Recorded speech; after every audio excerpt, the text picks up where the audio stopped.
नमस्कार दोस्तों। आज आपका सीजीएल का 9 सितंबर को पहली शिफ्ट का पेपर हो गया है। तो उसी की जीके जो आई है, अपनी जीएस आई है, उसको एनालाइज करेंगे। जितने भी क्वेश्चन स्टूडेंट्स ने भेजे हैं, आए हैं, उनके बारे में देखेंगे। ठीक है, एक ही मतलब सारे ही क्वेश्चन अलग हो, थोड़े बहुत छोटे होंगे। उसको आप एनालाइज करके आने वाले शिफ्ट्स में जो पेपर आएंगे उसका अंदाज़ा लगा सकते हैं। ठीक है, और मैं हर शिफ्ट्स का एनालाइज डालूंगा, जैसे आज डाल रहा हूँ पहली शिफ्ट का। तो कोशिश करूँगा जैसे शिफ्ट की शिफ्ट दिया करूँगा, या फिर डे के लास्ट में जितनी भी शिफ्ट है उनका इकट्ठा करके डाल दिया करूँगा। ठीक है, तो पहली शिफ्ट का आइए। ठीक है, तो इसमें सबसे पहला क्वेश्चन बनाया अपना कि सुदर्शन झील का पुनर्निर्माण किसने करवाया था। तो सुदर्शन झील का पुनर्निर्माण की अगर बात कर लें तो ये कई बार 1900 क्या कहते हैं, कई बार रिपीट हो चुका है, और ये क्वेश्चन पिछली बार भी आया था।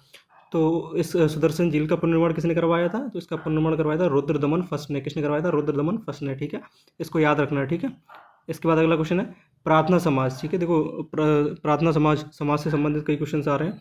ठीक है, पहला ये इसमें, और आएंगे आगे भी, तो उसको देख लेना। प्रार्थना समाज की बात करें तो प्रार्थना समाज कब बनी, तो ये बनी थी 1968 में। कब बनी थी? 1968 में। कौन थे? आत्मारंग पांडुरंग। कौन थे इसमें? आत्मारंग पांडुरंग थे। ठीक है, इसमें। ठीक है, और एम जी रानाडे भी थे। एम जी रानाडे को भी याद कर लेना। आत्मारंग पांडुरंग के अलावा एम जी रानाडे भी थे। ठीक है, इसके अलावा थर्ड क्वेश्चन जो बना है हिस्ट्री का, ये हिस्ट्री के क्वेश्चन से मैंने लिख दिया है कि हिस्ट्री से कौन सा है, पॉलिटी से कौन सा है, और इकोनॉमिक्स से भी आपके कम बने हैं, और ठीक हिस्ट्री से ज़्यादा बने इस बार क्वेश्चन। ठीक है, तो थर्ड आया है इसमें महेंद्र वर्मन फर्स्ट किस वंश से संबंधित थे। तो महेंद्र वर्मन की बात कर लें तो महेंद्र वर्मन हमारे पल्लव वंश से संबंधित थे। किस वंश से संबंधित थे? पल्लव वंश से। ठीक है, और महेंद्र वर्मन ये वही हैं जो क्या कहते हैं, जिनका पुलकेशिन द्वितीय के समकालीन हैं ये लोग, और इन आपस में इनका युद्ध वगैरह चलता था। ठीक है, थर्ड है नील दर्पण किससे संबंधित है। तो नील दर्पण किसने लिखा था? नील दर्पण की बात कर लें तो दीन बंधु मित्र ने लिखा था। किसने लिखा था? नील दर्पण दीन बंधु मित्र ने लिखा था। और ये कब लिखा था? जब नील खेती से संबंधित जितना भी अपने इंडिया में विद्रोह चल रहा था अंग्रेजों के समय, उसी टाइम पे इसको नील दर्पण को दीन बंधु मित्र ने लिखा था। बहुत ही इंपॉर्टेंट है। ठीक है, इसके अलावा है चौथा क्वेश्चन, अगला है इसमें बंकिम चंद्र चटर्जी ने किस आंदोलन को अपनी पुस्तक आनंद मठ में दर्शाया। ठीक है, इसमें मैंने कम लिख पाया है। तो उनकी एक पुस्तक थी बहुत ही फेमस, आनंद मठ। उसमें ये पूछा है कि कौन से विद्रोह को दर्शाया था। तो सन्यासी विद्रोह। कौन सा विद्रोह है? सन्यासी विद्रोह है, जिसको आनंद मठ में बंकिम चंद्र चटर्जी ने दर्शाया है। ठीक है, इसके बाद बात की जाए पॉलिटी से, दो क्वेश्चन आए हैं। पॉलिटी में जो पहला क्वेश्चन है कि अनुच्छेद 32 से, मतलब 32 के समान कौन सा अनुच्छेद है। जैसे 32 अनुच्छेद में क्या है?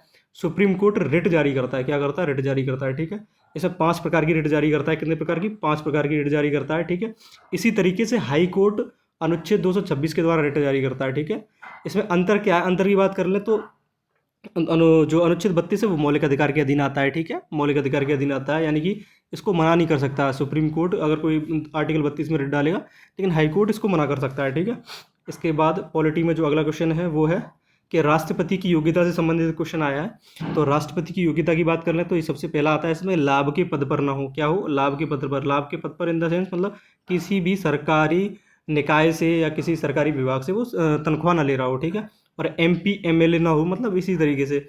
इसके अलावा उम्र की बात कर ले तो उम्र इसमें लिखा नहीं है मैंने। उम्र राष्ट्रपति की जो है वो 35 साल है। कितनी है? 35 साल। ठीक है, अगला आ जाएगा स्टैटिक जीके की बात कर रहे हैं। तो स्टैटिक जीके से 3-4 क्वेश्चन बने हैं, ज़्यादा ही बने हैं। ठीक है, इसमें पहला है लता मंगेशकर 2001 में क्या मिला।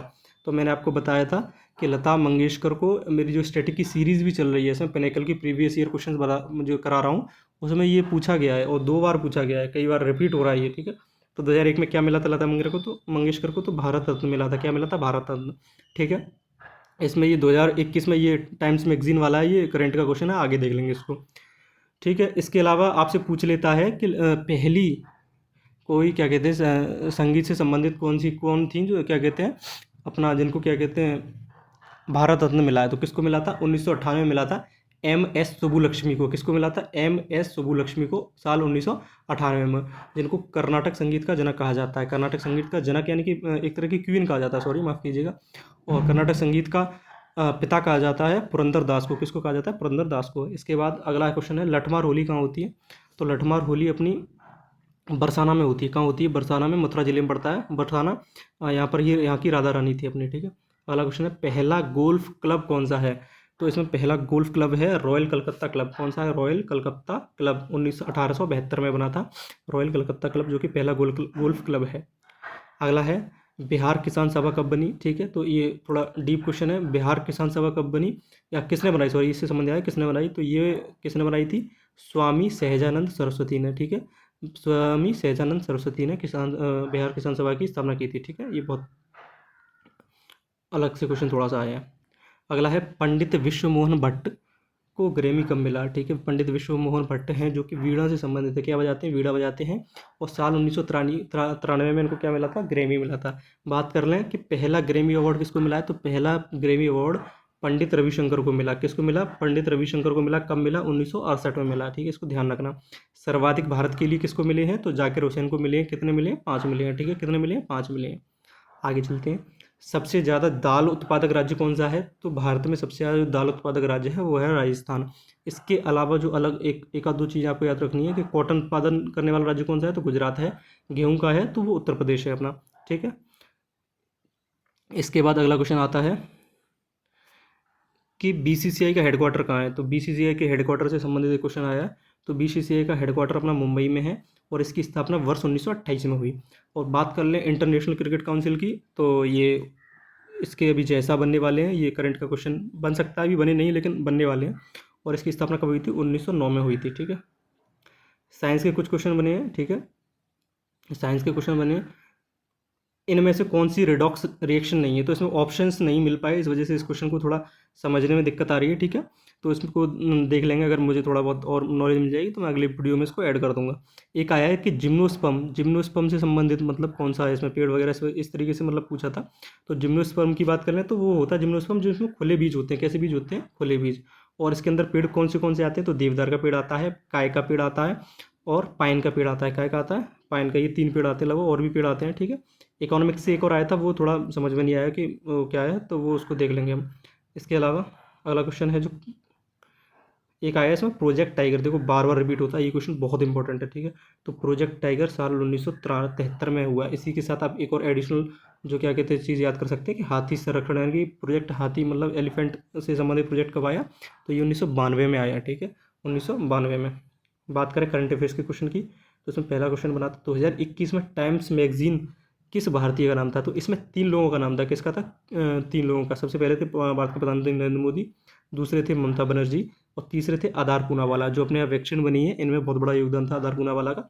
तो इसको ध्यान रख सकते हैं। इन 3 लोगों का 2021 में टाइम मैगजीन में इनका नाम दिया गया था। ये तो क्वेश्चन पूछ लिया है। अगला क्वेश्चन है तमिलनाडु के सीएम कौन है, तो तमिलनाडु के वर्तमान में सीएम हैं M.K. स्टालिन। और राज्यपाल की बात कर लें तो R.N. रवि। तो एडिशनल इन्फॉर्मेशन होगी, राज्यपाल कौन है, R.N. रवि, ठीक है। तो ये आपके क्वेश्चन रहे हैं, ठीक है। आशा करता हूँ और आप इसको अच्छे से कर लेना, ठीक है। आगे वाली शिफ्टों में आगे के मैं सॉल्यूशन कराता रहूँगा, आप इनको अच्छे से देख लेना, ठीक है। धन्यवाद।